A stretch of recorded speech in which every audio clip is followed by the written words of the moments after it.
Testing, 1, 2, 3. Testing, 1, 2, 3.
Yeah.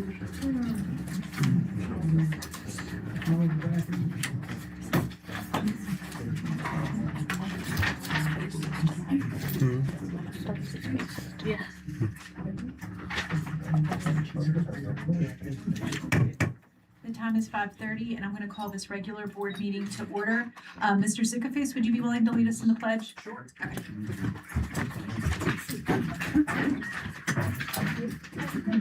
I pledge allegiance to the flag of the United States of America and to the republic for which it stands, one nation, under God, indivisible, with liberty and justice for all.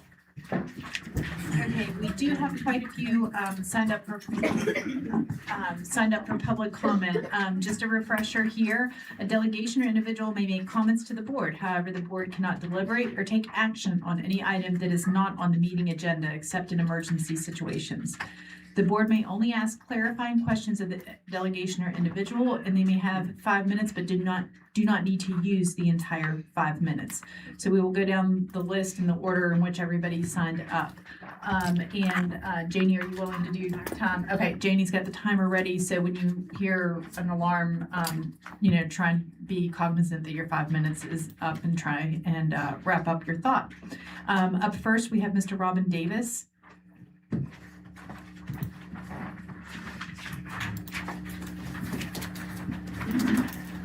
Pascal, you need one of these. Very cool. Yeah, I gave you some more work to do.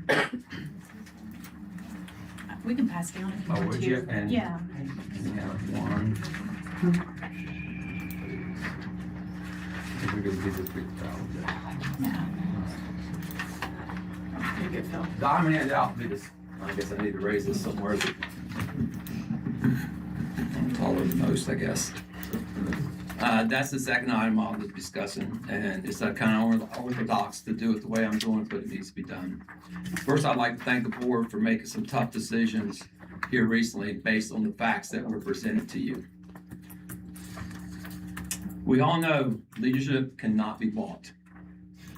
No matter your educational level, there is no guarantee that you will be able to lead. Just as you can be a great person, that will not guarantee you can be a great leader. With that being said, I'm here to express my concern about the way recent decisions have been made within our school district. As a member of this community, I feel the voices of the parents, teachers, and students have not been adequately heard, considered these choices before these choices were finalized. Leadership is not just about implementing a personal vision. It is about listening, collaborating, and building a future that reflects the dreams and the needs of the entire community. I urge you to take a step back and truly engage with those you serve. Our hopes for our children's education, our schools, and our neighborhoods deserve to be part of the conversation. Please consider the dreams of the community, not just your own, when making decisions that affect us all. We want to work with you, but not feel left behind. And the second one is probably the hardest thing I've done in my life. So I hope I keep it together. Dear members of the Board of Education, I am submitting my resignation effective December 31st, 2025. The decision comes after careful consideration, but it's clear that the district's priorities no longer align with my professional commitment to student success. Student achievement should be the foundation of every educational decision. Unfortunately, it has become evident that this is not the case. The continuing emphasis on mandated school closing, despite their negative impact on learning, sends a message that academic progress is secondary. These decisions have been made without giving adequate consideration to the quality of education and the long-term consequences for our students. I understand that financial savings were necessary. However, these savings should have been strategically directed toward improving student achievement. Instead, the current approach has compromised educational quality rather than enhancing it. I have dedicated my career to serving students, seeing the students reach their full potential, and I cannot remain in an environment where that mission is compromised. I appreciate the opportunities I have had to serve the students and community in Randolph County. I will ensure a smooth transition before the departure. I'd like to also add that my students are so important. I've hustled all the way through. By the time I leave, all the mandated lessons for enhanced mathematics at the Votex will have been covered, so my students are guaranteed to get their credit. Thank you. Thank you for your time. Up next is Mr. Rex Vance. And then after Mr. Vance is Lily Roy.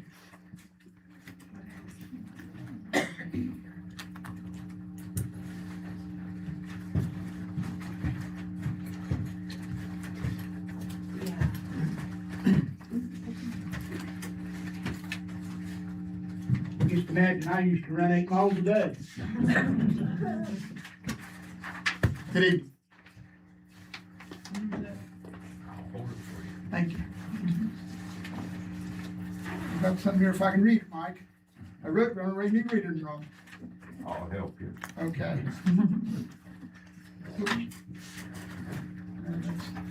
I'm sorry.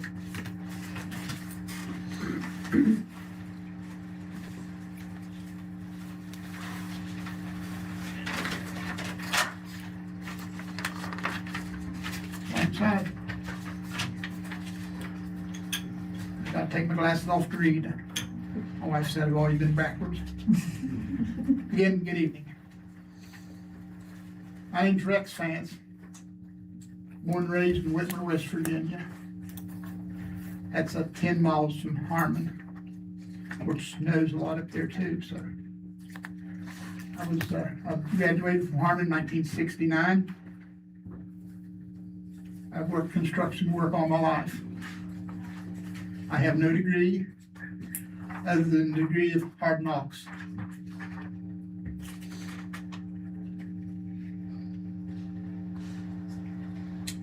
And I also graduated with common sense. My wife said I was hard head, not hard knocks. I said, well, they come together.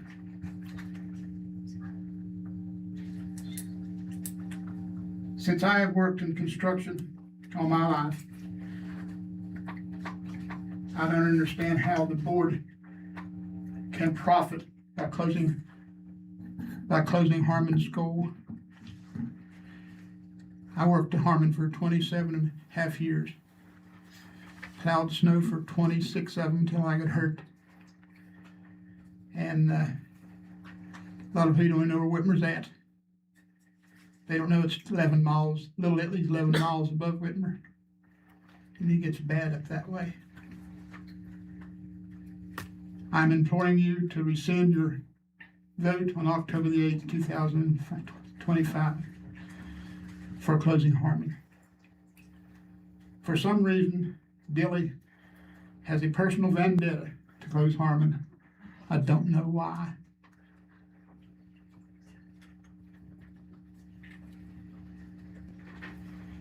He came to Harmon. He was the first school, I think, that he chose to come to Harmon. And he had his mind made up then that we were going to close Harmon. He came to Harmon, but also going around Harmon, there was a wish list, a $96 million wish list that he had supposedly had came from him or from the Board of Education. Now it's missing. No one can seem to find out where that wish list goes. Why would you want to sacrifice kids' lives for money? Yeah.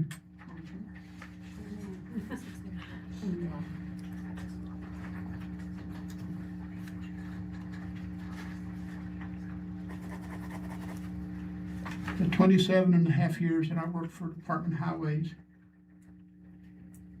I've seen it all. I saw a bus, what they call a Nicholas curve, set for 4 hours with a tractor and trailer in the back of him, back of the bus, and one in front. Impossible to get around. Department of Highways couldn't get around. there's about 20 cars sitting in the curb. Now people say, well, these winters are not as bad as they used to be. The good Lord will send what he wants to when he wants to.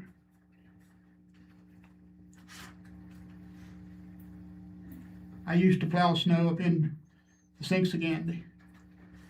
That's about almost 20 miles from Harmon. I know it was more than that.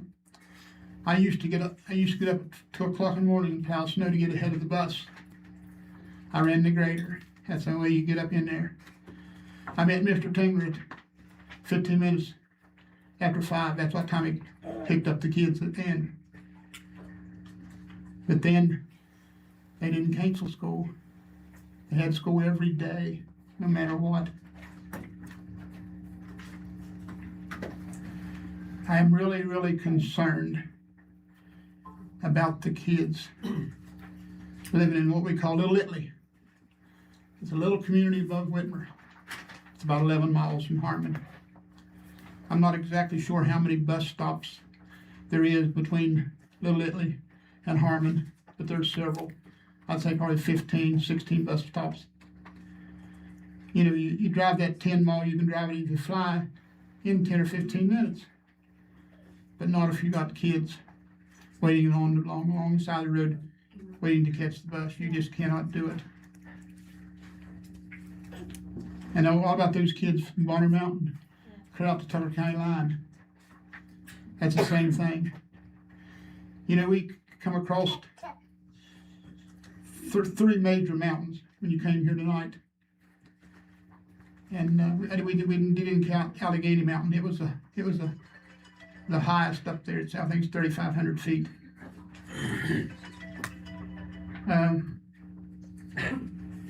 The kids with the consolidation plan, I understand, would have to leave home at Little Italy at 6 o'clock. That is taking time for the bus stops all the way down through. I just don't understand the thinking of people.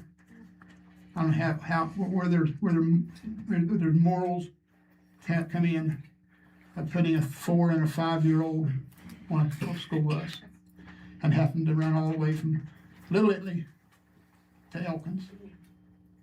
I just don't understand that. I just can't find in my heart to understand why you would ever choose to do that. I just can't. Mr. Vance, I'm really, really sorry. The buzzer went off a few minutes ago. Well, I didn't hear it, I'm sorry. and I got a lot more to say. And I would like to stop with this if I could. I saw it snow one time, 40 inches in Middle Mountain. You know what was doing in Elkins? Rain. They had 4 graders from Randolph County to come and help me. I ran the grader that time. Could you tell me if you have a child that's at school in Elkins, it does another thing like that, what are you gonna do with the kid? What are you gonna do with the child? Thank you.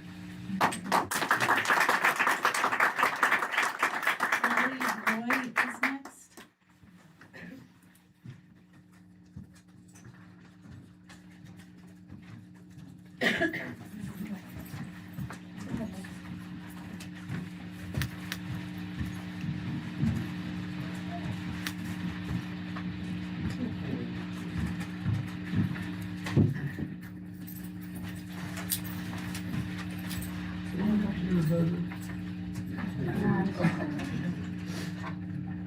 Hi, I'm reading this on behalf of my niece who is here today with me, but because of her speech impediment and anxiety, I am her voice.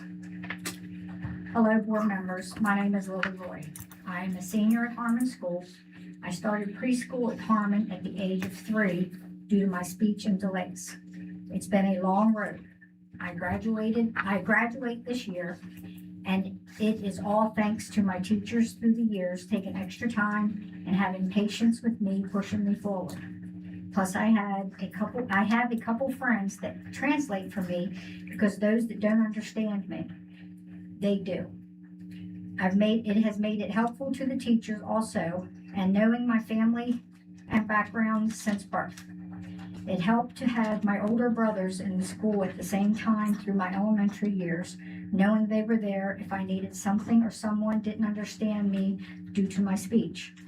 I liked that my family lived close for the extra security feeling that if I need something and have to leave, they're there close to be. If I had to go to Elkins this year, I would be homeschooled. My mom does not trust driving across the mountain in the winter and also does not trust anyone to drive except for the 2 drivers at home, which is my dad or older brother, and they work during the day. Even though I'm graduating, I feel for the other students that have to deal with this and the craziness of having to be transported across the mountains in Elkins School. I am a TA in the afternoon classes and help with the elementary classes for my afternoon time. I have bonded with each of the students and wish them well. I want them to try hard and graduate, and I want them to do all that from Harmon. I know they would if they could stay in Harmon because of the wonderful teachers there. I also hope to visit them while they're in Harmon because it's close to my home. Maybe even volunteer at the school if possible. I have listened to all the meetings online and been to a couple of these meetings.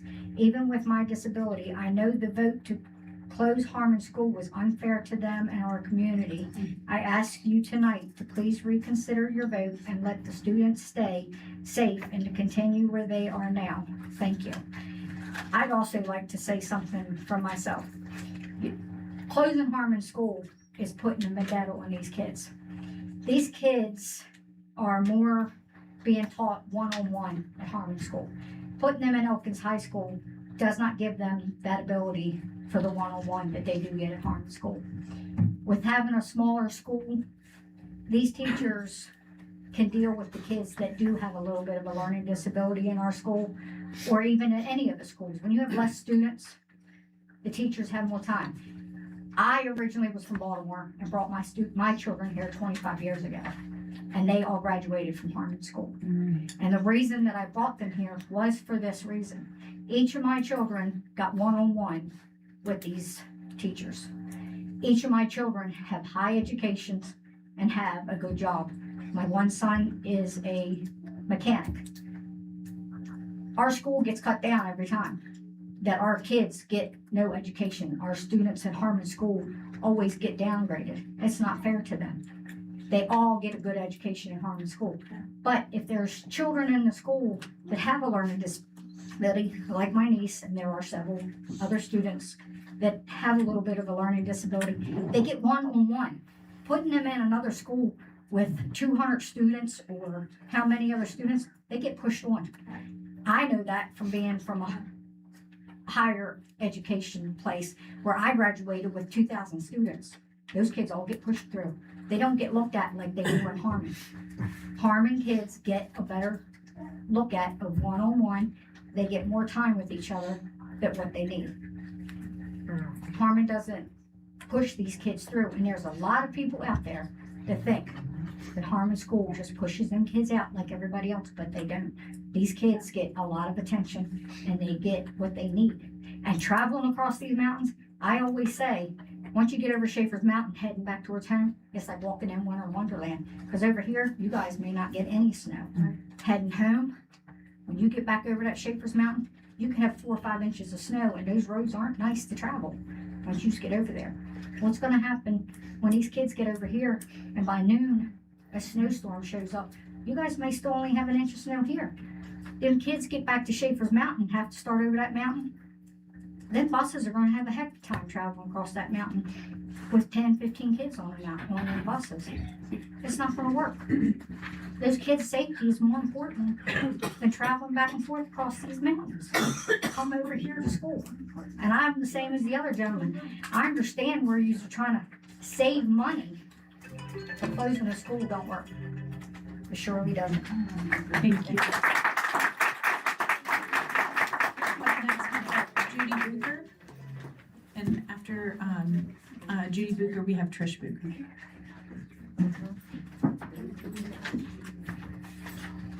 Good evening, board members. I'm Judy Booker from Harmon. Situations change, and we have seen the situation in Randolph County schools change. When you voted to close Harmon School, we had a budget deficit that needed to be addressed. You had just attended a school board association meeting in which you felt that you were given no choice but to take steps to address that deficit. As I understand it, we now have a balanced budget with a reserve. In addition, the decisions that you subsequently made on proposed closures means the overall plan that was outlined by Dr. Dilly will not be moving forward for next year. I would like to take this opportunity to request that in light of these recent developments, your decision to close Harmon School be revisited. As a board, that is responsible to make the best decision for Harmon's students and community. It only seems prudent to evaluate if this is still the best course of action. I will leave you with a few thoughts relayed in the legislative rule, Title 126, Series 172, which is the handbook on planning school facilities. It gives instructions for the Board of Education as it develops its CEFP. I am quoting from the introduction, which outlines some guiding principles. It specifies that these guiding principles should serve as a foundation for an effective and fair school facility program. The following are a few of the principles that are stated. Students will be educated where they live whenever possible. The West Virginia Department of Education, School Building Authority, and County Boards of Education shall recognize that small and large school systems have unique characteristics and needs that may require a greater or different investment of resources. School facility planning must include, to the greatest extent possible, local community stakeholders who know and understand the needs of their students in both large and small communities. Thank you for your time. Thank you, Ms. Booker. Next, we have Trish Booker. Stay on if you'd like. Yeah.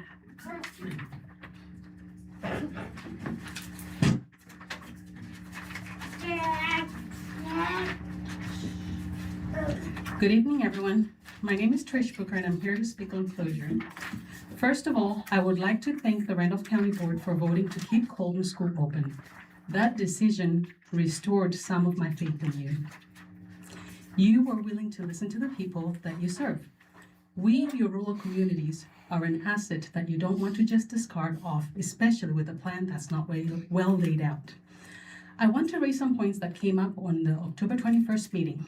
Dr. Chua, you were speaking about what a critical window you have right now for working with the community and supplying a robust IT system in Harmon. A robust IT system sounds wonderful, but what is this IT system housed in? Who is paying the bills in that building? The Harmon community is not the most affluent, and a simple electric bill in a building that big is something that we would have to work really hard to manage. The Harmon community may not be the most affluent, but we certainly are passionate. We want what is best for our children, and we know an hour plus bus ride or computer-only learning is not. Our community was able to do a roof repair without any county assistance. Trust me, if we put our minds to it, we will be able to run our own school. Right now, that window of opportunity is in whether you want to be a part of our community or not. Your vote to close Harmon is not permanent yet. You can revisit that vote at any time and truly look at what other options we have. At that meeting on October 21st, you talked about proximity learning as an option for Harmon School. My question is, what about proximity learning as an option for the entire Randolph County? What would personnel reduction look like if you incorporated proximity learning, for example, in all social studies classes? What would personnel reduction look like if you incorporated proximity learning for all foreign language classrooms? have some master level native instructor even. Imagine with proximity learning, you could have a PhD level instructor for the entire county to educate in subjects X, Y, or Z. What an advantage all Randolph County students could have with the higher level instructors. In that same meeting, Mr. DePasquale was pleading for some bachelor holding individual to apply for some sub-teaching positions, just any old bachelor degree. It doesn't matter what subject area, please apply and come teach at our schools. Randolph County Board, is that what is best for your students? Proximity learning could be incorporated in a way that will advantage all your students. You could get the highest level educators in different classrooms for the entire county, while in the same respect, saving on personnel. That is what Mr. Smith has iterated many times before. Your savings are in personnel, not closing buildings. Ms. Burns, you emphasized a gut-wrenching feeling you had at the decision of closing Harmon School. Randolph County Board, what if you listen to your gut? This is something you are taught from a young age. Listen to your gut. That discomfort you felt at closing Harmon School is something you should listen to. It was not the best decision. Look at this room. You have in front of you a community that is extending a hand and wanting to work with you for the betterment of their children. Can we start implementing the community meetings we previously mentioned now, so we can see what ideas we could come up with for the future of our county, and not just for the future that Dr. Dilly dictates?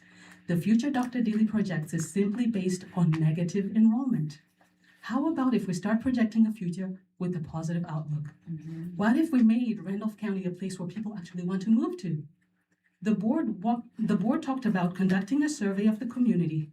Why not do that survey now? See how many are actually going to send their children to Elkins and how many are going to opt for homeschooling or move. You might find that the numbers are so low that all those savings that you thought you were getting by closing Harmon are of no consequence, and you have just disenfranchised a whole community for no gain whatsoever. Board, please revisit the Harmon School closure and start implementing your standing CEFP. We too are the future of Harmon County and the remote communities. Thank you. Thank you. Ella up next, but no last name. If I can have Ella and her last name.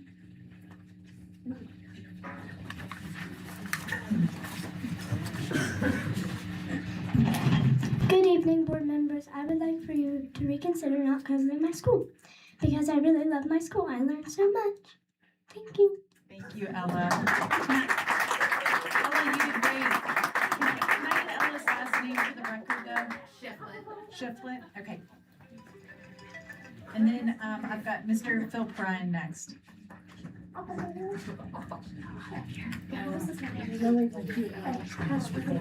What do I get to always follow the good ones, right? That's a tough act to follow.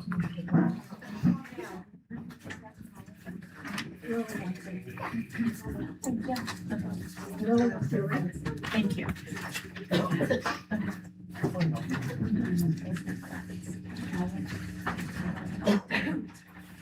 Need to raise the mic up a bit. Good evening. My name is Phil Perrine. I'm here this evening to address the requirement to reverse the decision to close Harmon. Let me begin by pointing out the legislation concerning these decisions. Section 3.1C states the county shall give the impact statement and supporting data substantial weight when deciding on any proposal to close or consolidate a school. As we have just received the supporting data on Friday, October 31st, as in the proposed routes for waiver consideration that you have already voted to accept, we must point out several areas of inaccurate and missing information which should have stopped the proposal for waiver consideration before it was even presented to the board.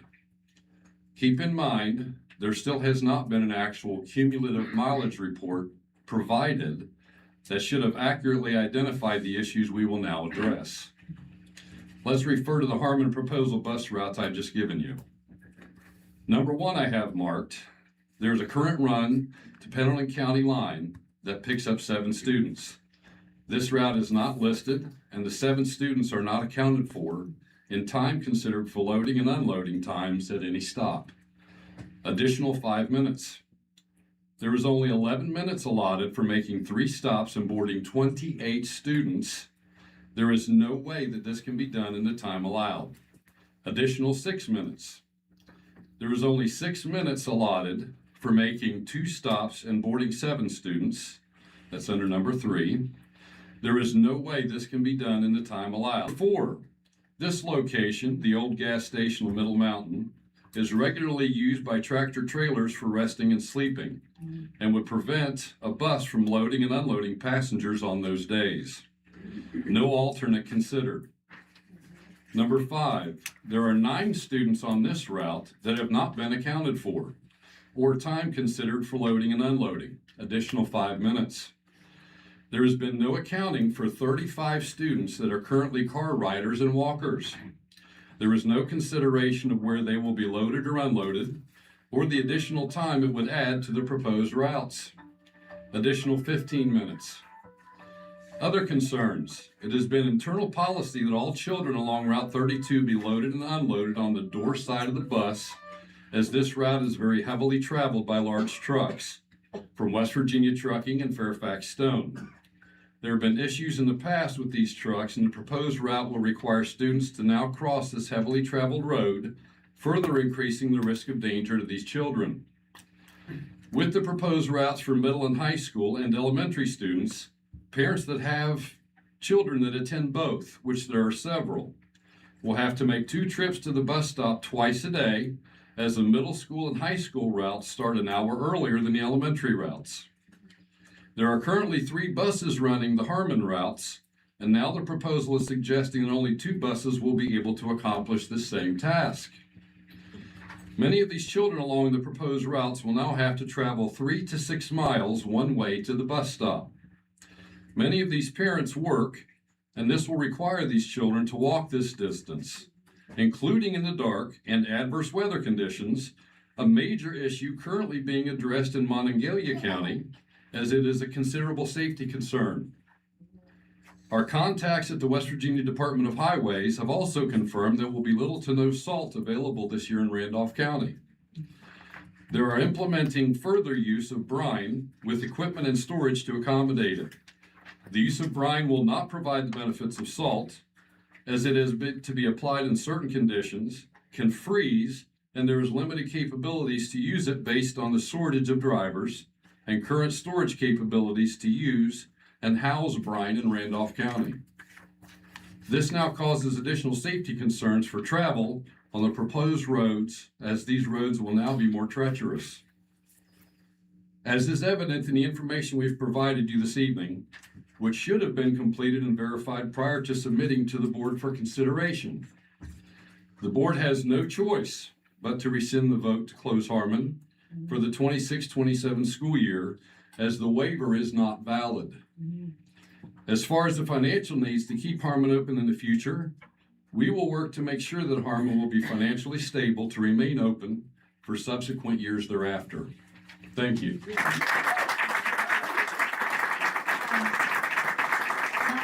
Melanie Evans is next.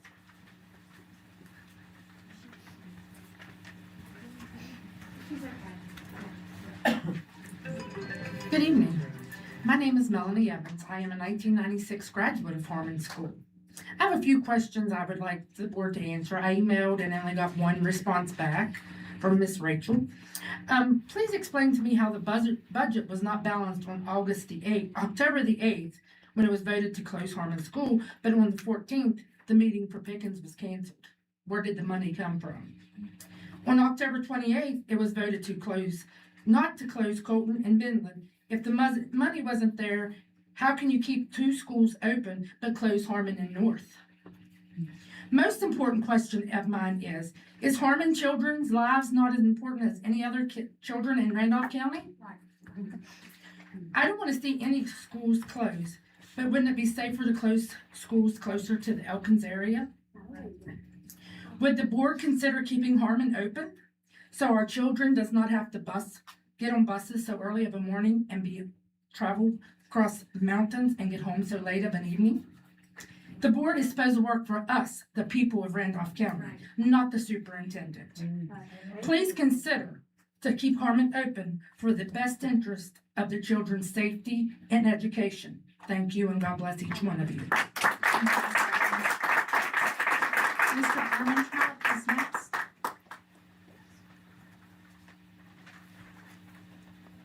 Don't y'all laugh at my glasses because I had to grab a spare. That's the limiting At the you. last, at the very last minute. Good evening. Once again, my name is Dave Armentrout. I'm a teacher of 28 years at Harmon School. Members of the board, thank you for listening and making sound decisions with your most recent vote to allow 2 of our schools to remain open and seeing the important value that our remote schools play in our school system. And for those of you who have worked so tirelessly in your mission and efforts to balance the budget, which was no small task, we are grateful that this was accomplished. You met state requirements of a balanced budget. They were not asking you to close schools. Closing Harmon was not a part of that requirement. The board has had sufficient time to reflect and consider the individual situations faced by our schools. And you have proven that by your most recent votes to keep remote schools open. Again, thank you. Mr. Dilly and members of the board, please accept this as an official notification in requesting that one of you, which is totally allowable, to make a motion to rescind your decision and revote for keeping Harmon School open under the same guidelines that you used in your most recent justification in allowing 2 of our county schools to remain open. It was initially decided by 4 of you to keep Harmon open and then voted upon by 4 of you to close, even though the budget was balanced. The closing of Harmon was only a recommendation to have us removed as a vital part of Harmon's 75-year educational system to this county. Our test scores, declining enrollment, and the fact that we were placed on a state improvement plan were the main factors that were considered for closure. But as stated by comments in the Friday, October 31st Intermountain, citizens were concerned about why Midland was recommended for closure when they were the best in the county when it came to test scores. Be reminded that several were outspoken against us at previous meetings that test scores were one of the main reasons presented to you for justification in closing our school. So it appears that test scores do not influence decisions for justification to keep schools open or close them. Your ultimate decision in keeping Harmon open was made because of the hazardous travel conditions and out of safety for our children. Our kids will still face 4 of the most hazardous mountains in the state of West Virginia. And even though there seems to be endless waivers as solutions to problems, including travel times, having a waiver for travel issues still does not change the travel distance for our children. They remain the same. They still face the same safety issues that cannot be covered by any number of waivers. Miles to be traveled are still the same number of miles, and waivers should not even come into discussion for travel times and the safety of our kids.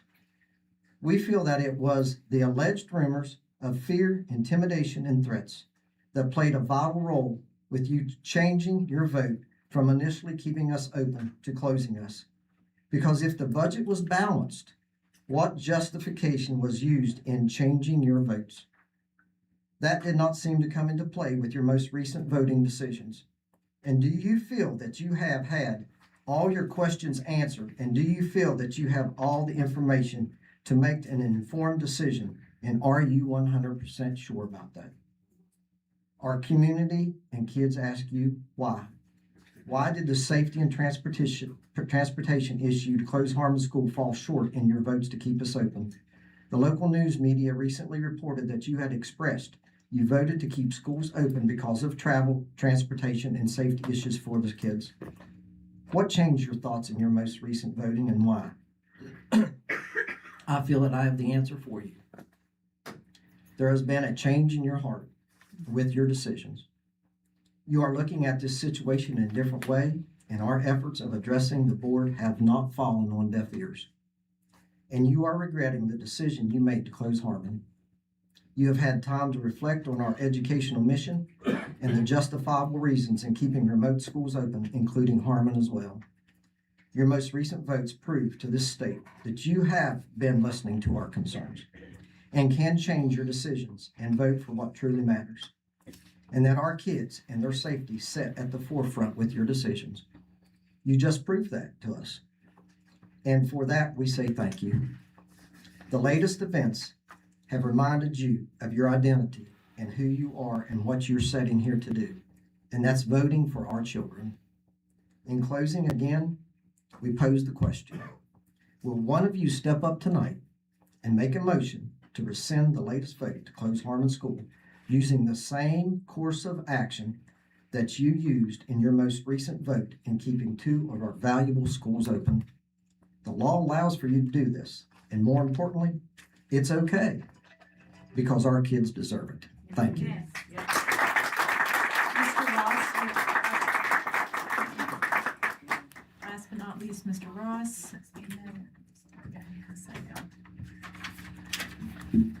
Right.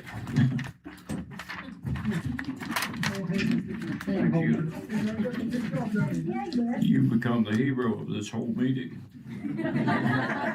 You bounced the budget. That should get everybody an extension of time. That's why I'm here tonight. Harmon should have an extension. They should join Colton, Midland, stay together. And then we work together to lobby the legislature this session. You got another whole year. You got the number 2 man in politics in the neighboring county, Tucker County. And I don't know whether these folks get a chance to vote for him or not, but the Senate president takes over should something happen to the governor. You got a balanced budget. Some of the other schools around the state, they get a balanced budget. They're not being forced to consolidate. They're concentrating on bringing the math scores up, things like that, with the students across the state.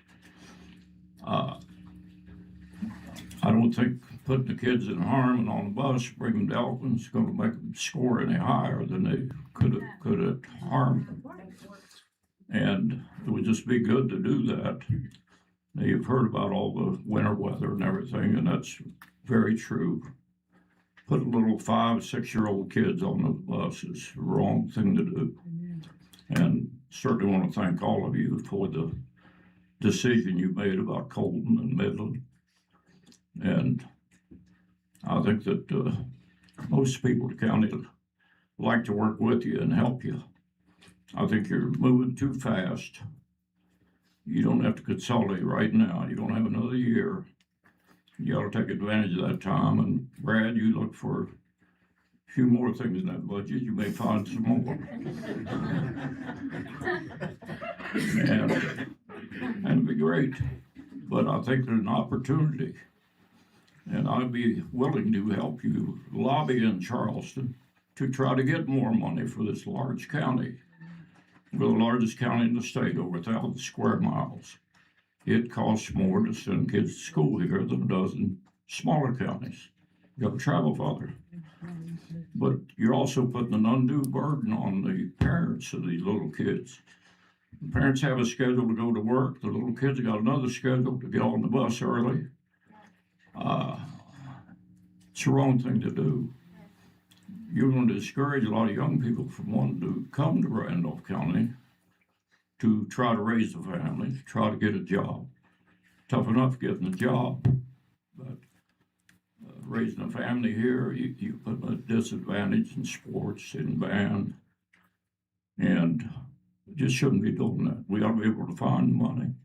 You just notice in the paper today, the tax collections are running ahead of what they anticipate. It's up 42 million last month, more than they planned on getting. So these are things to look at.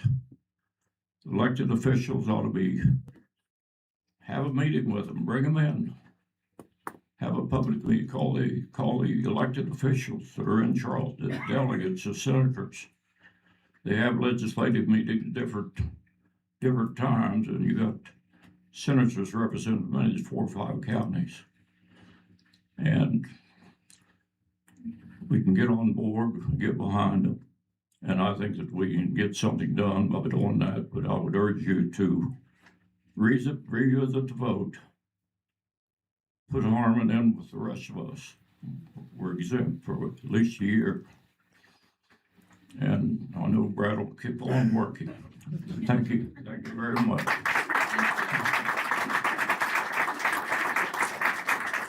That concludes public delegation, and I was sad, Mr. Ross, you did not have a box of pepperoni rolls tonight.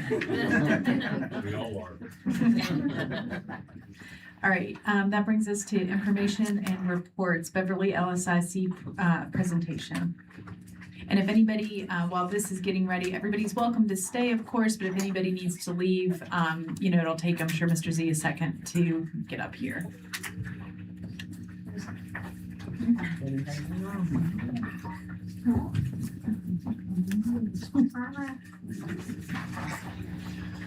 Good evening, everybody. My name is Paul Zigafus. I'm principal of Beverly Elementary School. And our local school improvement council wanted to take a few moments to recognize our partners in education. We've been working with Robert Crawford over the course of the end of last year through the summer and this year to renew our partnerships in education. And so we would like at this time to recognize some of those partnerships that we have for our school. We are very blessed to have a lot of great partners for our school that support our students and our staff and community, and we are most appreciative of all the time they spend. Amanda Simmons is our LSIC chair this year, and so she's going to present the certificates that we have. And so the first one is the Beverly Volunteer Fire Company. Andy Burns is chief. He was unable to be here this evening, but the fire department provides a lot of space for us to use with our students, to take the students over to the fire hall. They come and do fire safety with our children, and they are a vital part of our school. Next, we have Citizens Bank of West Virginia, and we have Bill Phillips here, who is the Beverly branch manager.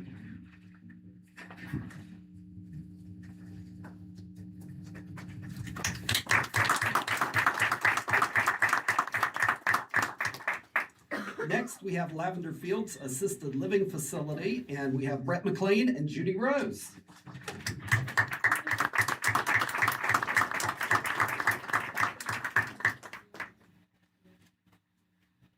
We have Valley Healthcare Incorporated. Jordan Godwin was here, but he had to leave due to another commitment. And the last is the Charm Farm and Mike Kwasniewski, and today was Slaughter Day. He called me and told me I could not be here. So, Well, that's not an excuse you get often, is it? it's not. So, but we would like to thank our business partners for all of the support they give our school and for our students, and thank you for allowing us to present those. Thank you. All right, and then up next, we have minutes, agreements, and contracts. If I can get a motion? So moved. By Janie, and a second? Second. By Sherry. Dr. Dilley, any questions, concerns, or anything like that that would have brought to you? No questions or concerns. Just wanted to kind of clarify for the board. We in items C and D, one of the things we did there just to try to help the board. Items D are brand new policies to Randolph County based on the new laws. So we separated those out for the 30-day notice just to help you guys understand that they've never been part of Randolph County regulations before. For the audience, that's mandatory staff training components, parents' bills of rights, and student groups as the three that are part of some of the new legislation, along with a slew of other policies that we're continuing to try to get updated and out for the 30-day notice. And then I believe you wanted to express a little bit on the Apogee engagement suite and rooms so that you guys would have a little better understanding surrounding what that application is. Rooms is part of our Apogee, which we had gone with when we developed the new website and the Randolph County Schools app and our alert system. So rooms, and actually it's fitting that Mr. Zickafoos is here because it was a part of Apogee that he was willing to purchase for his school independently. A lot of schools use like Class Dojo, Remind, Heya. This is similar to that. It translates in the family's native language. It has ADA compliance components. Coaches, assistant coaches, anyone working with the student has access to their children. They can communicate with families, and it's a two-way communication that protects individual cell phone numbers, but like the Remind and the Class Dojo, allows for that communication. Schools can push out alerts about safety, school activities, bus information. It goes through text messaging.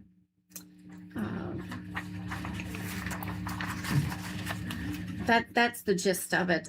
Candy and the technology department really worked with the company to get us a deal. That is why if you look, it does go through the end of the next school year. We would get a month free so we could have time to train everyone, get it rolled out, let our families know how to use it. It's pretty user friendly just because it does utilize the phone and the texting components. If it gets passed, we actually have a meeting this week so we can start getting it rolled out as soon as possible. We would need all of the schools to use it, which would be good because if you move, you're already familiar with it. It's not something you have to learn or get a new code for. It's pretty seamless. I don't know if Candy or Mr. Zickafoos have anything else they would like to add. It was something we wanted to get initially when we first started with Apogee, but we wanted to go in phases just because the website was a big project. The alert system was a big project, and then getting the Randolph County Schools app was also another big project. So this would just kind of build up on that, so everything's all unified. So, Oh, go ahead. I was gonna, so the school can send out a message, and then can individual teachers then send out, like, Yes. so that it could be class specific, like, bring your social studies fair project tomorrow, Yes. and as specific as, like, I know Dojo even reported like behavior and things like that, like to parents and You can send pictures, videos. I'll let Ms. Kane talk as she said in the training. really a way of simplifying. yeah, do you want to come Come up? talk on the. Sure. I know you don't want to. You don't It's have for that the picture voice, though. People out in electronic land will complain. Yeah, they will. They'll complain to me. Okay, Okay, so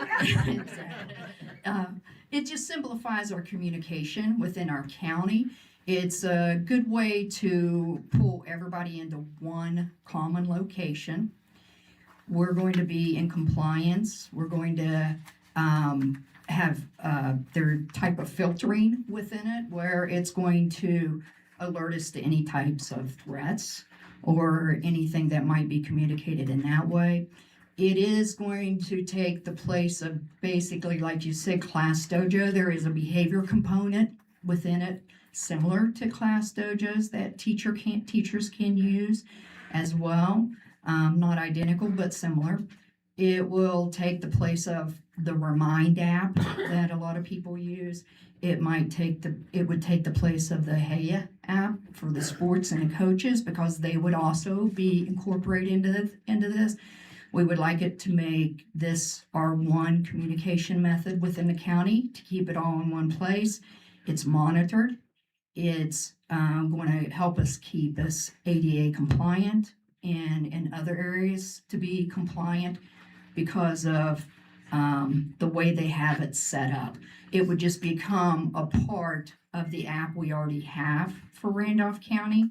And one of the things I liked about it that I recently found out is I noticed when I was teaching third grade and I would have communication sent out to all of my families, if that individual did not sign up for Class Dojo, they did not get that communication. And there was no way for me to get that same information to them. This app will allow us to do that.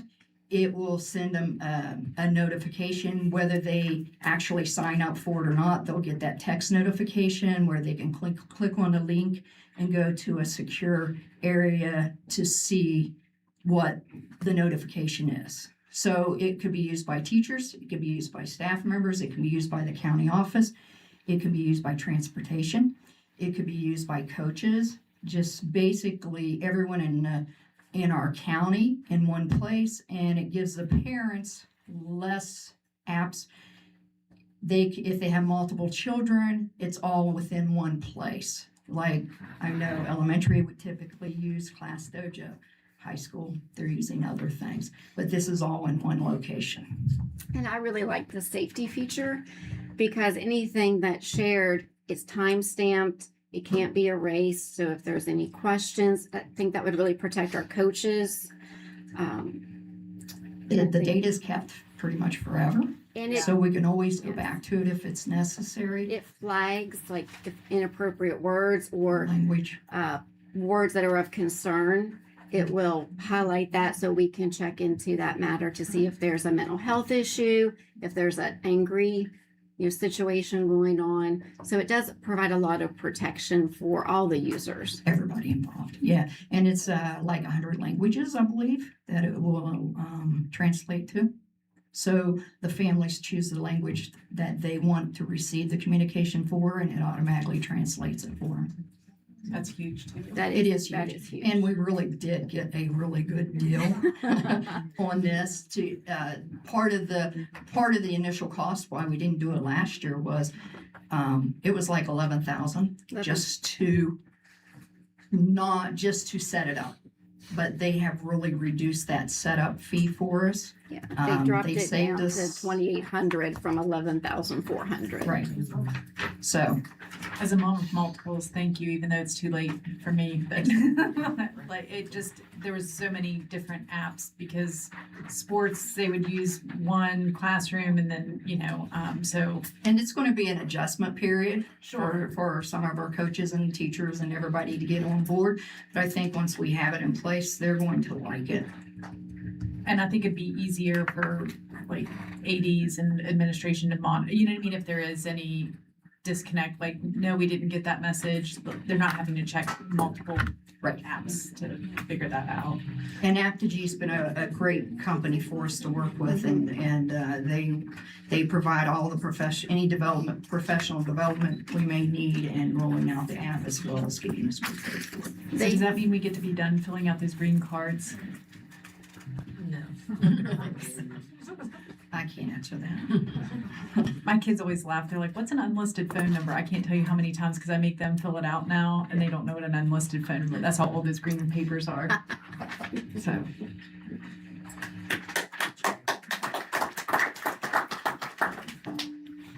Any other questions, concerns for minutes, agreements, and contracts?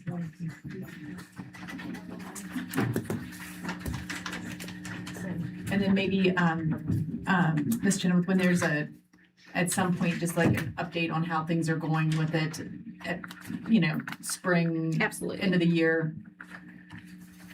All right, any other questions from the board? Are we ready for a vote? All right, all those in favor of section 4, minutes, agreements, and contracts, please signify by saying aye. Aye. Any opposed? That passes 5-0. Up next, we have finance. Would somebody like to get that on the table? So moved. Janie, a second? Second. By Sherry. All right. Dr. Dilly or Mr. Smith? Anything you? I did not receive any questions. I do want to bring your attention to the journal entries that you have. This time, this is the journal entries through the end of September. What you have there are budget supplements, budget transfers that have to be made. I would like to use the opportunity to explain some of the timeline as to what happens each and every year.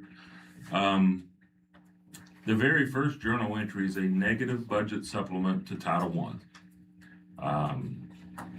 Our allowance went down $12,595.47. So I'm taking that back out of the budget. What happens each year? Around March or April of the year, I begin working on the budget for the following year. I take all the revenue that I anticipate getting from the state, that is normally laid out for me. And as you can see, it changes, sometimes months after the year starts. But I take the revenues that I anticipate, and I also then take the expenses. We take every employee that we have that we expect to have into the next year, we bump their salaries by a year of experience. I go through and look at all the different levels. It might be supply money, textbook money, and I'll look at trends and also, the previous year's expenses to determine how much I feel that we need to have. We've been falling short of balancing the budget based upon the revenue expected to receive. So what we do in roughly April, I normally bring the budget to you in May. It has to be completed by May 31st. I'm anticipating how much carryover or fund balance that we're going to have 2 months later, 3 months later at the end of our fiscal year, June 30th. So I'm anticipating that number. And when we fall short, revenue-wise, I have to use some of that fund balance to balance that year's budget.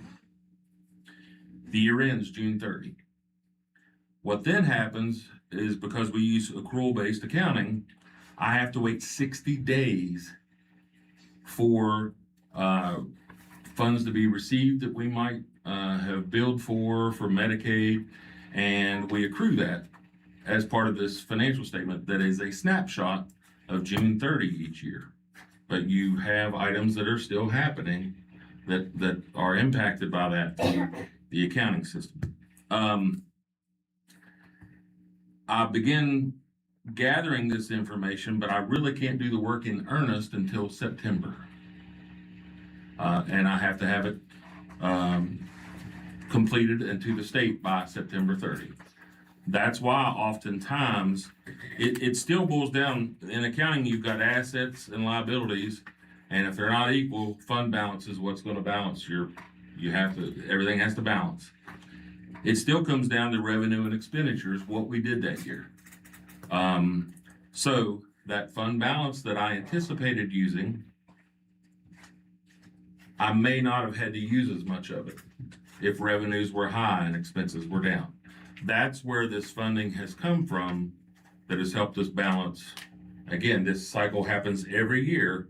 I'm starting about 2 to 3 months ahead of the year end. I don't know how we fell accurately until a couple months after the year end. So that cycle is just constantly going. And with the federal dollars, there's been a lot of play in those numbers. I sent you all an email late last week. Thank you. I think it was Title IV got cut.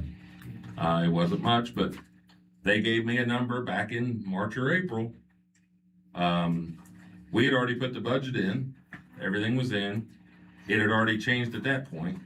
Now it's changing again. So this is something that I am constantly working on and trying to keep up with as part of my position. So these are important, as anything that is a supplement is additional revenue that we didn't anticipate. A negative supplement is taking away from something that we thought we were going to be getting. Transfers are moving of the budget. If we found out we did not need to spend X number of dollars on supplies, but we needed on electricity, we will do a budget transfer from supplies to electricity. So I really wanted to explain, you're trying to anticipate what happens, and it takes time. And that's why you will see at the 1st of September, we didn't really know where we were going to land, but by the 15th, I had enough work done that we began to know. And I'm throwing ballpark dates out there. I don't recall exactly what my time schedule was this year for completion. Sometimes things come easy and it flows really fast, but there are others you got to dig to determine what happened. We do have different departments coding items, and I will catch miscodings and things of that nature throughout this process. So I'm then, making transfers to get everything in its right place as best I can with the time that I have. But I did want to use the opportunity to kind of explain that we're really playing with about a 5 to 6 month window there, ending one year, anticipating the next year, and then truly determining what happened. So I thought that might help clear things up a little bit. I know it's still quite complex, but I thought I'd Give it a take try again. Yeah. Thank you for explaining that again and trying again, because I think I'm glad more people are invested in trying to figure, you know what I mean? And trying to understand our county and the situation. so right now, in our 26 year, the budget that we're currently in, we are using roughly 3 million of fund balance of carryover to balance this year's budget. We still have enough to keep us in the 3% that the state wants us as well. Now, But we took a chunk. yes, now the game becomes how well do the revenues and versus expenses go this year. If expenses far exceed the revenues, we're using that 3 million up, and we will not have it next year. In 25, it stayed relatively level, but some years, when you do have major repairs or items that a winter where it just stays cold, but we're always in school, the heat's just going like crazy, and utilities just skyrocket. So there's a lot of play. Within about 3 months now, I'm going to be looking at 27 and trying to determine how much of that 3 million do I think we're going to use by June 30, if any. So that's why it's so hard to determine whether or not by June 30 you're going to be good each year. And it also, like, when we talk about the savings that we have from like the wrong reasons, thank goodness for our subs, but not paying insurance for positions that we, and having them filled by subs, or staff and principals covering classes, those, are savings, but come at a very high cost too. Yeah, I mean, family coverage for the employee is expensive enough, but a lot of folks don't know that family coverage is roughly running the county 19 to 20,000 now for a year. So when we don't have a teacher and we have a sub in who's not eligible for Those benefits, it often does save us.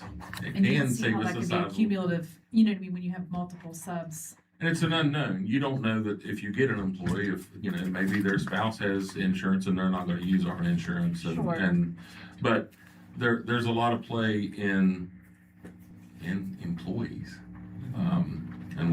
and I know I've said it a few times that our local tax dollar collections at the last 2 months of last year were two of the highest in that time period in my history here. I think we brought in 600,000+ in the last 2 months, and often we'll bring in a couple hundred at most.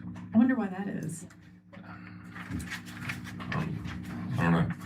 I mean, I'm not going to want to question a whole lot, but it's good in our favor. Everybody was paying their bill. I mean, folks were paying their bill, and at the end of the last year, I'm not talking November, December. I'm talking the fiscal year for us. So yeah, we got a lot of collections from April and May. You do see spikes. You see spikes of the folks that are trying to pay to avoid any penalties. And then we also see a spike around March each year as people get their tax return. Then they in turn then pay their taxes. So, but by the end of April, it normally drops off to nothing. Yeah. But that was a big boost at the end of last year that in March and April I didn't know was coming.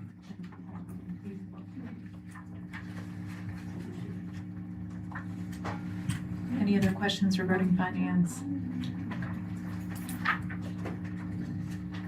And no new news from like Mr. Cummings or anything like that.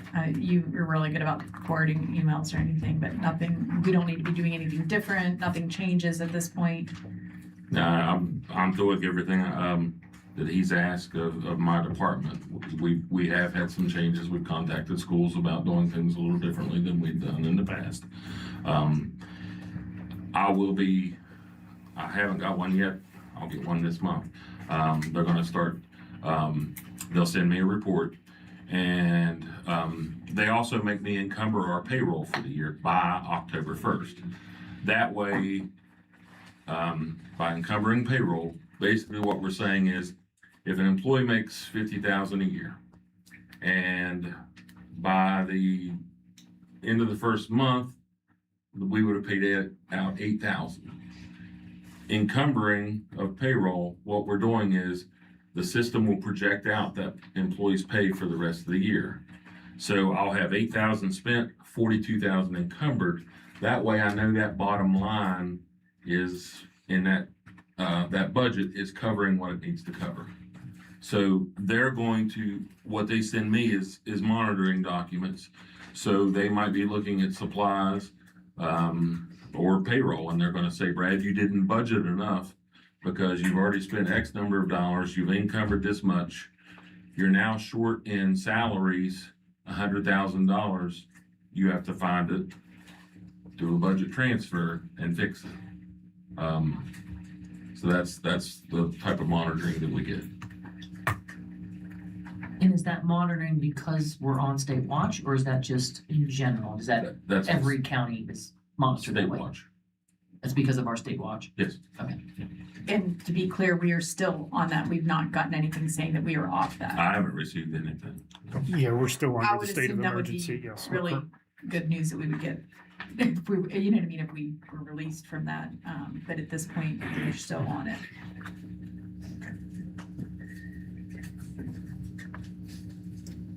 All right, any other questions for finance?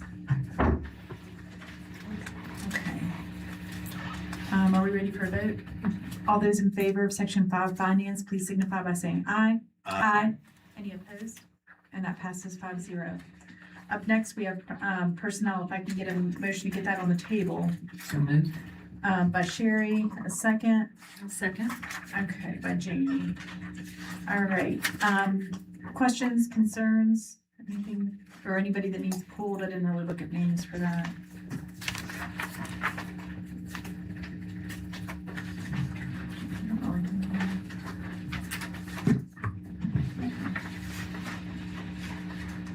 All right.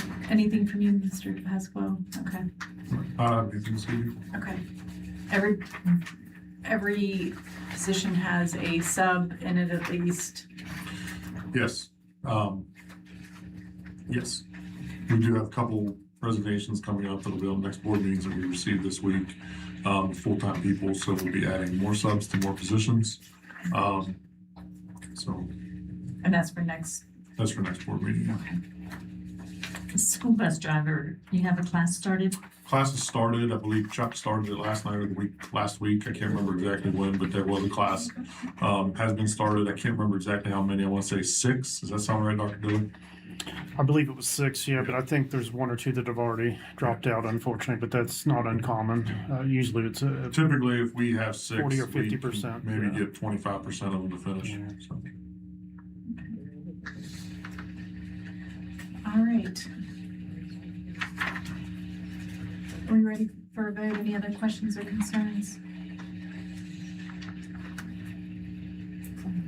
All right, if there's nothing else, all those in favor of section 6 personnel, please signify by saying aye. Aye. Any opposed? And that passes 5-0. This brings us to section 7 discussion. I thought it was important to go ahead and start discussing some of the next steps in the future of Randolph County Schools. And I know I reached out to the board members and just indicated sort of some of the discussion for this evening. And that's really all this evening is just to try to get some guidance and direction moving forward with what we have an opportunity, I think, in May to consider a bond or a levy vote. And what I would like to know from the board this evening, is that something that we want to do, because we do have some kind of immediate deadlines within December to get on the SBA elements of that to be prepared for the May election.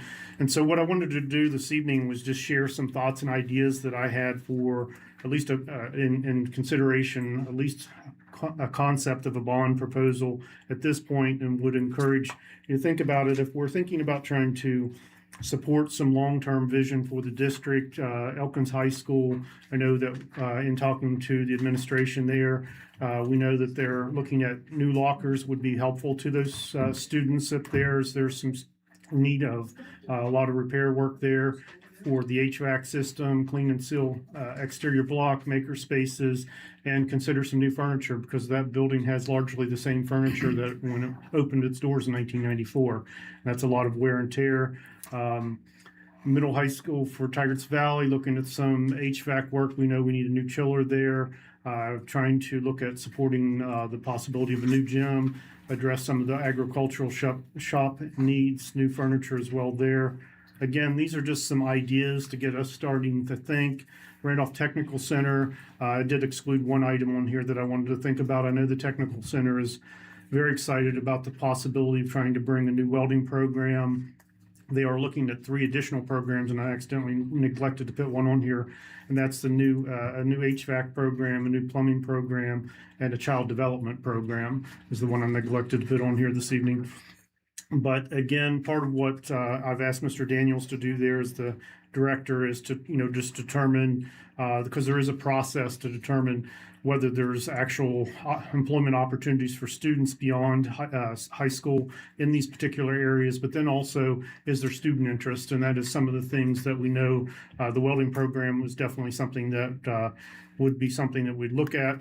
I'm interested a lot in the child development program, in part because I know I've seen school districts, I believe it's Marion County, has a school daycare type of program that would allow for that development program. It could be a ECAT training grounds for us, and also potentially even a benefit for employees, which is some of the things that we've seen some creative districts do as far as potential childcare opportunities for them. So these are some things that we could be thinking about and ways to support. And then also thinking about the long-term need for greater consolidation in the Elkins area, and thinking about the pre-K to 4 building with preparation to expand it at some point in the future, with the ability to pre-K to 8 building somewhere down the road. And all I'm suggesting there is that when we build it, we prepare it for additions, so that it's not a whole lot of additional costs for a future board to make those additional needs added to there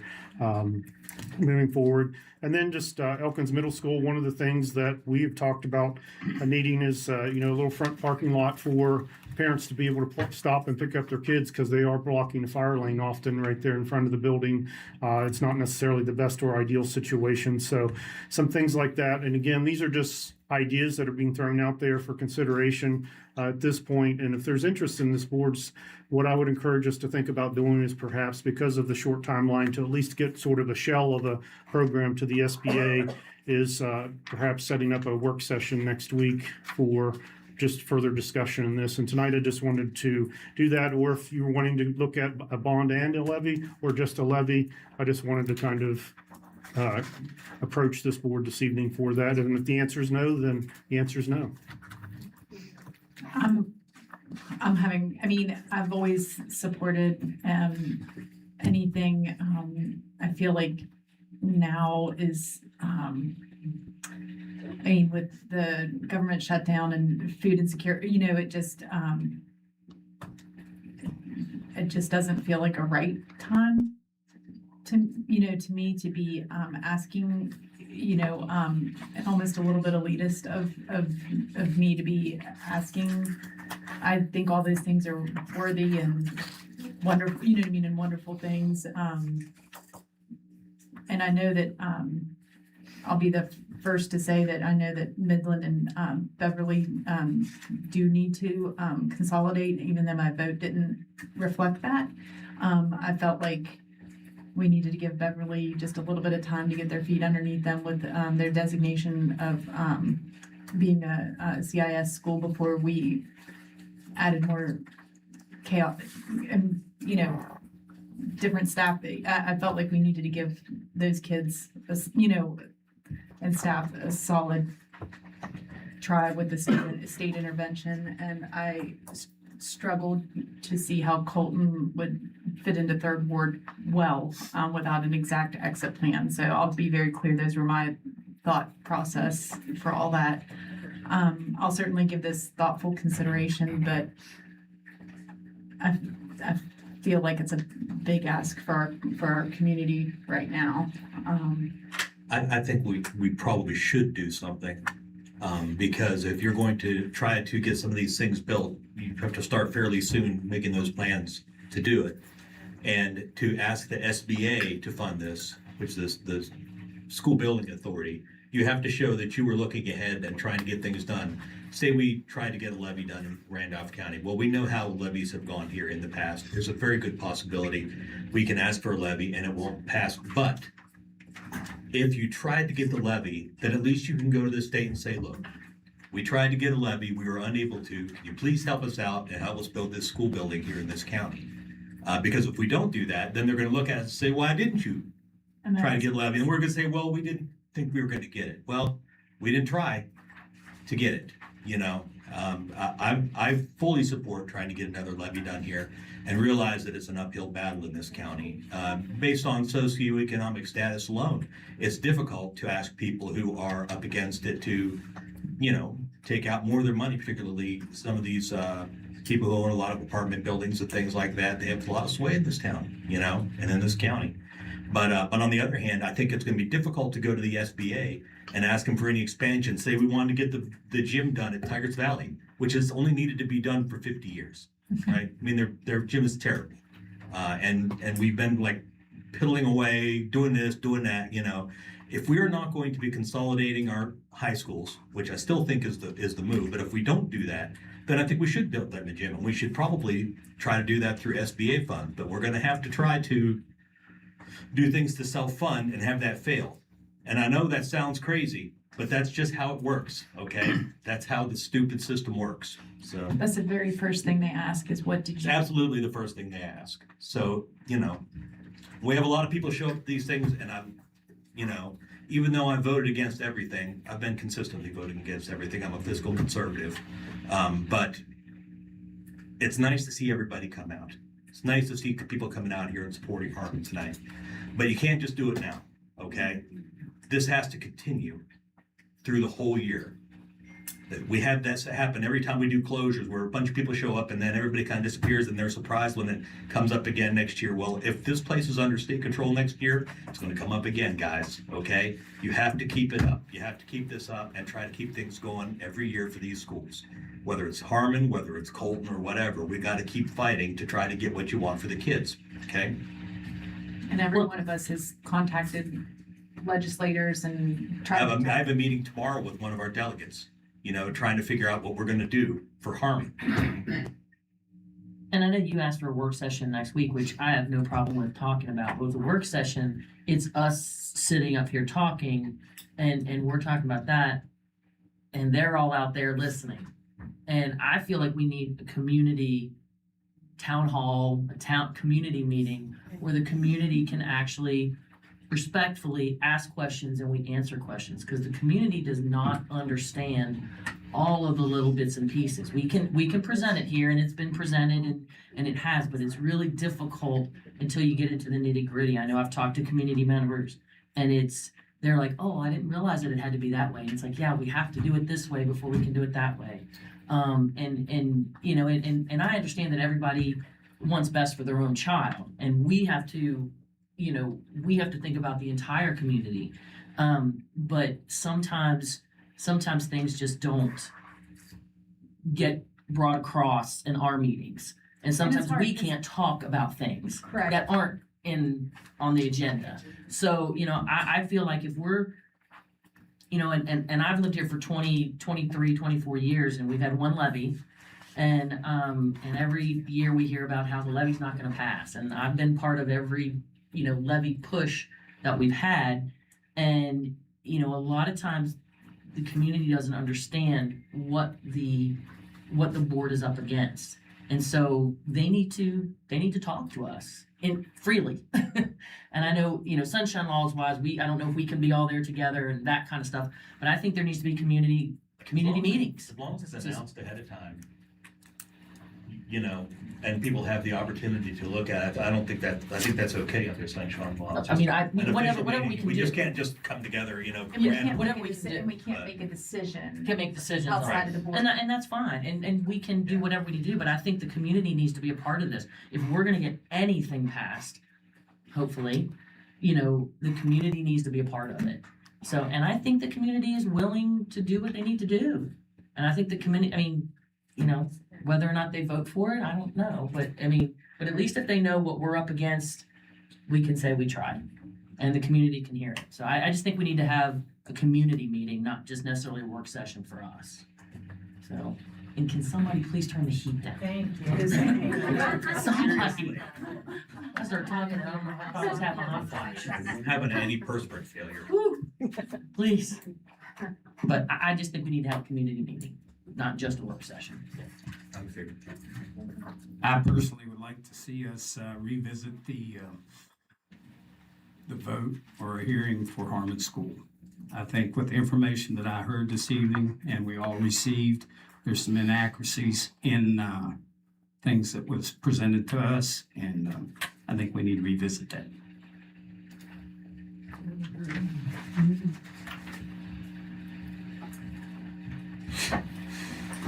I, quite frankly, don't know legally if we can, and I'm not trying to skirt the issue, and I will do whatever the consensus of the board is. I don't know legally if that is even anything that can be entertained. I know it's easy to say something is, we cannot do it tonight. No, not tonight, but I have that for you right here. And I know everybody thinks, but I honestly still do not know if that is possible. That's policy. You can review the policy, but you can do that. You take a motion to put it on the agenda to do that. Well, then I'd like to make a motion to put it on the agenda for our next meeting. Are we in that? Can we do that at this point? I don't even know that we can do that at this In point. a discussion, I don't think that's. Because we're just in a discussion. Yeah, you can't make a motion for something that's not on the agenda. Right. It has to be on And the I'm not trying to be difficult, but I also have to follow rules, and I've been told I'm not strict enough to begin with, so. I would put it on the agenda for next meeting. Yeah, that's how it would be. That's how I would have to, When's the next one? Maybe we should discuss with legal. I can Between discuss now with legal, and- if that's even a 2 weeks. if that's even a possibility, because, I thought you had it in black and white. Can you get some, Dave? But we have to follow parliament. and we also can't have a back and forth with the audience right now either, okay? And I've already gotten in trouble for that from this, so I'm trying my best to follow rules that were given to me to run a meeting, a public meeting, but not for the public to interject and partake in at other times other than delegation. And it seems rude. I used to think it was rude too before I was on the board, but now I understand why there's those things, and I have been told to be stricter. So, if that is the board's desire, I can look. I can ask legal if that's even a thing. I don't know what's been turned into the state at this, at this point, or anything like that. So I think all I can say at this point is I can look into it and go from there. Well, am I allowed to ask for it to be on the agenda next meeting? Yeah, you can ask. I just don't know if I can honor. I just don't know legally if I can honor it. Okay.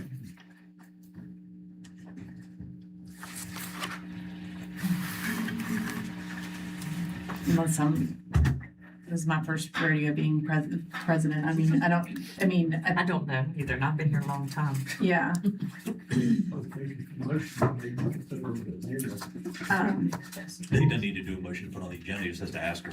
We would do that with the meetings, yeah, and that's, so it's, he won't need a motion. I mean, we can at least put it like for a discussion period or something like that, it's just we can't do it. It has to be publicly notified. So many days. Thank you for that reconsideration, though. And then we've got superintendent's, or if your superintendent's reports. Do you feel like you got close enough to what we want to do? I did not hear a consensus for decision to move forward with a bond or a levy Yeah. at this point. I'll be a yay. I think we can talk, you know what I mean, we can talk about it. I don't know, I just feel so sensitive right now. Is the consensus to move forward to discuss it? Just to discuss it. Is that what we're, okay, and that's, I think, yeah. We can do that. Absolutely. I have no problem with Yeah, that. absolutely. Do you want to do that at the next regular meeting, or do you want to do a work session? That's what I was attempting to determine. Does the next regular meeting, do you anticipate, is it Well, heavy with if presentations? or well, anything? if the desire is to do community meetings following up, then there's probably limited to no chance to meet some of the deadlines requirements for the May election. We would have to move to the next election for that. And cycle. honestly, that might be the, if we're rushing through this just to put something on paper is my feeling. I'd rather have it during, if it's not May, the right time. I don't, when is the next election after May? I'd have to look at the new. It'll be November. It's May and November is the elections. I would prefer to, I mean, not rush it and have, you know what I mean, and have preparation work is my preference, just not to push something through.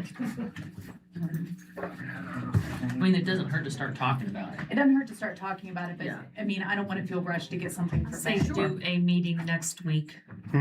I'll say do a meeting next week for us, A work not a session. community. Yeah, Just a work session. just a work session for us for next week for this. Is So we Tuesday can at kinda get our 5:30. ducks in a row. Tuesday at 5:30. Does that work for you guys? The 11th. I'm working, but I could probably attend via, Phone or something. yeah, I'm working days. We're closed that day. Oh, we're closed that day. Oh, that's better. Yeah, Oh, it's let's not do Veterans that Day, day yes, then. sir. The 12th. Would the 12th work for you guys? I cannot do the 12th. I can't do the 12th or the 13th. I mean, I guess, okay. I mean, I it's guess if they're because closed, their staff is staff gone. can't come. I mean, it's just us, right? Or do we really need staff? It's a work I session. mean, if it's just a work session, For this. I mean, like, you wouldn't have to be here, right? Brad wouldn't have to be here. Maybe you Or would. Dilly would have to come driving in from. I'd be here. I mean, it's up to you guys what It you has guys. to be live streamed. Yeah, would Any have to be. So there public would be, meetings. What about Monday? What about Monday the 10th? I'm free that day. that's okay with me. I can do 5:30.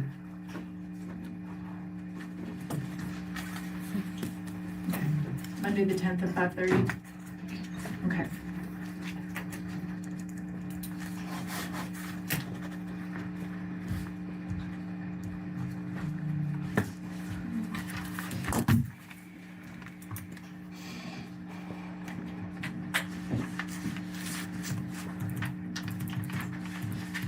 And then, anything else under discussion?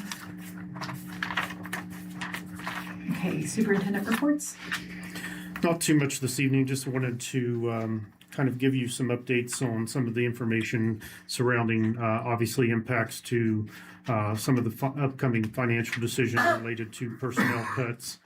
Just to give you some information here, these are the final comps for the 25-26 school year that just the Department of Ed had released recently.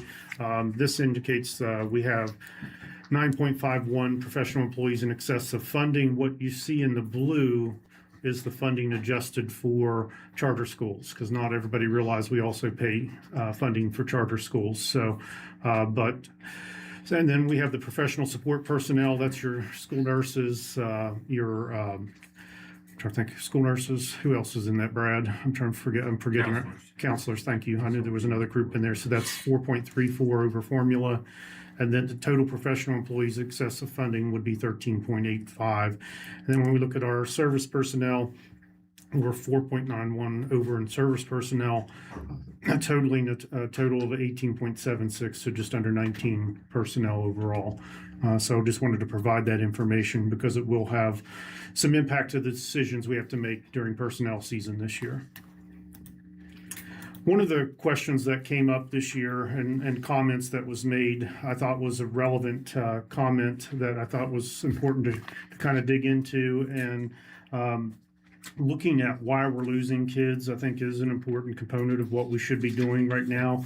But I think part of this is what's interesting for me is I kind of looked at what the research is telling us and what we're hearing anecdotally from parents that are leaving. I know Mrs. Baird and myself have sat through several meetings, but right now we have roughly 202 students, or not roughly, we have 202 students in Hope Scholarship and 213 on homeschool, meaning that basically out of the students, 89% are attending public school in Randolph County right now. And I think there's some pieces of this that are outside of our control. And this is the Randolph County population trend from 2010 to the projections to 2029. And you can see Randolph County is losing families and losing residents. So this is a component of why we're seeing what we're doing, why we're seeing loss of students along the way. And so some of that is related to the economic decline in West Virginia. Some of it is the reduced birth rate in West Virginia and across the United States. School choice has become part of that equation. There's issues with faith-based immunizations, greater flexibility in learning goals. Some people want to do something different with their kids, and that's okay. That's what school choice is about, and we're not opposed to school choice. I think we have a lot of concerns about accountability around school choice, but those are discussions for other days. We do have people that choose to take advantage to avoid legal and criminal issues related to their attendance and participation in schools, and so they choose homeschooling and leave for those reasons. We have mental and physical health issues from some of our families, and they choose to do that. And just the rise of school choice options. There's a whole lot of new options that didn't exist just a few years ago. And so those are things that are out there and available for those folks. One of the things that I think kind of just summarizing is school dissatisfaction. And this is when you look at all of these elements that are influencing the growth of school choice options.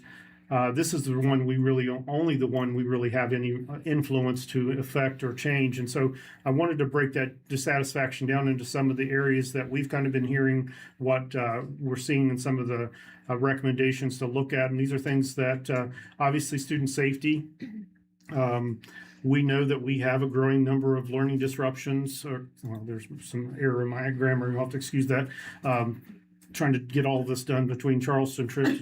Gonna love to drive to Charleston today to do a 10-minute presentation, then drive back. But some of the antiquated models we have in the state are so frustrating. But basically, we all know of disruptive students, and it affects the classrooms, and we do have folks pulling their kids for that reason.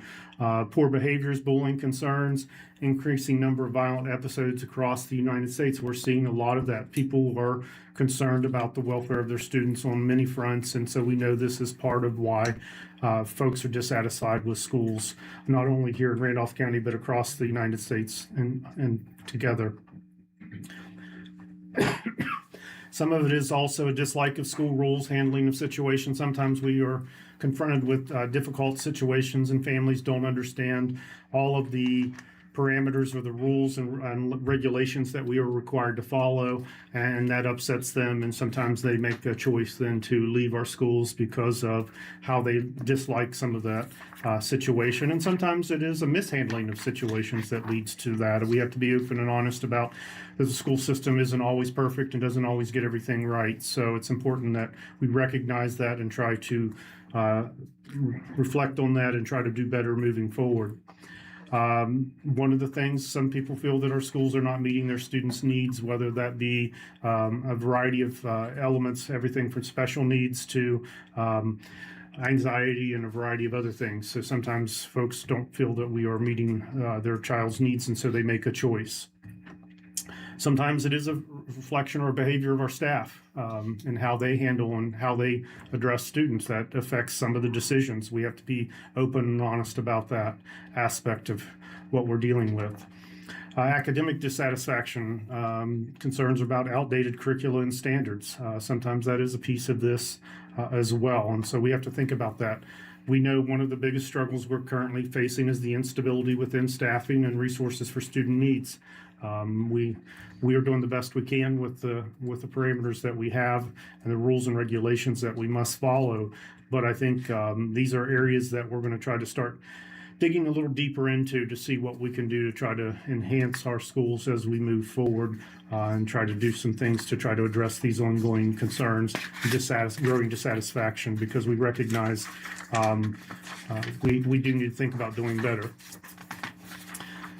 The last thing I just wanted to, this was, I think, something that was kind of interesting. I went ahead and put the link on there for folks, along with the aspects of related to all of this was Mr. Hardesty's, the president of the state board, kind of presentation in the October meeting. My wife kind of had me listen to this. I'd briefly heard about it, but I had not actually sat and listened to it. But he really explains the real unfair playing field. But I wanted to correct Mr. Hardesty this evening, though, because he did make a mistake. Now, you see the stack there in front of him. That's not the complete stack, because he left all of the federal regulations and laws off of that. So that stack even grows even taller. And so for those that haven't listened to this, he was talking about that's the public school rules and the green books and the information that we have to follow and are required to follow in public education. The page and a half that sits beside him is the charter schools, and the homeschool regulations are on an index card, in essence. But it's important that I would encourage folks to listen to that because I think he makes some really important points and really the unfair playing field that we are up against some of these school choice options, because there is no accountability around those folks. And it does have an impact on our schools, because we do receive students back that have been absent 2 and 3 years that haven't even seen a book in 2 and 3 years. And it affects our test scores. It affects what's our ability to support those students. And it's a real shame, because as I've shared in several public meetings and with meetings with our legislators, and I've been actively in conversations with them, is this will become eventually a taxpayer burden, because we're going to have a generation of students that do not have the proper education. So they will be either accepting social services or be incarcerated because they don't have the proper education to be successful and compete. And so I think it's important, as we are communicating to our legislators, that we consider some of the other things that we need to be looking at as far as funding formulas, but also greater accountability around those particular aspects. And I will share that the superintendent's organization for the state has been asked by several legislative committees to make recommendations to 18 and 18A, which is our legislative elements, largely that yellow book there. And so we are in the process of trying to gather recommendations to the state for changes. So we're pleased that we're at least being invited to the table for the first time in many years, even though we've actively tried to be at the table for a long time. But I'll also share that our local representation has been very good about seeking information and clarification on things. So I do appreciate their ongoing efforts to try to help us as well. It's crazy because we know it works. We look at what the Scandinavian countries can do in this state, between federal that supersedes the state and what the state, I mean, we know we aren't doing what's best practice. And all we need to do is look at them, and they don't have testing companies making millions and millions of dollars off of our children. Yeah. They outdoor time, play, a sense of community, and we know. I mean, you look at this and the consistent success rate of the Scandinavian countries, and and they don't have a big booming testing. Testing. And I think, I mean, if you look at the Finnish system as well as even the Japanese, I think they do two very different things, but one of the exciting things, I've seen a documentary, it's a few years old now, maybe about 5 years old, but one of the things that really intrigued me there, where they've restructured, of course, they pay teachers differently and have different expectations on schools, but they have a waiting list for teacher prep programs in their universities and colleges. Because they treat their staff, I mean, completely different. And they do not allow everybody into those programs. Only the best and brightest get into those programs. And it's because of how they restructured and reprioritized education in their nation. And so, but they do not have the testing requirements, especially in the early grades. And it starts from the bottom up with, you know, having the best and the brightest with our most valuable resources, our children. I also, by the way, I did kind of consolidate some research around the question too this evening for you guys there, and I handed that to you guys as well. It should be there with your packet. It's somewhere in here, at least it was in mine. Okay, anything else for updates or reports? No, not this Okay, evening. I will email legal, and future meetings, just add, the 10th at 5:30, and then the 18th is a regular board meeting. And if there's nothing else for the betterment of the board, did SBA, for the Elkins Middle Walkway go, your 10 minutes, did it go okay? They don't give you any indication. We'll know something in December.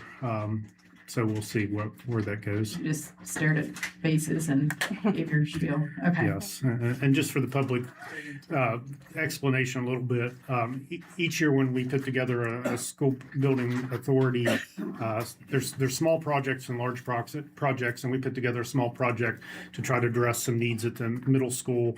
And part of that process is the application process, but then we're required to do a presentation. So we get a 10-minute window. So Mr. Alfred and I drove to Charleston today, presented for 10 minutes, and then drove back. So that's a little bit antiquated in the sense of why couldn't we do that via Zoom or Teams or something like that? Because basically everybody that has, I think there were 35 or 40 applications this year, all of those folks, and I really feel sorry for the folks in the panhandles and how far they have to travel For 10 minutes. For 10 minutes, yes.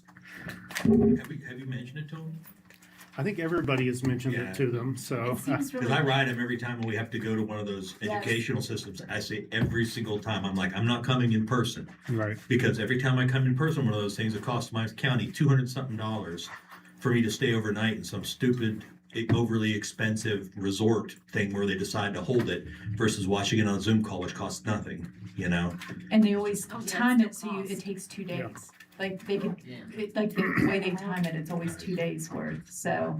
I know they're staying at places where people have interests and stuff, and it just, I've pretty much moved to doing that too.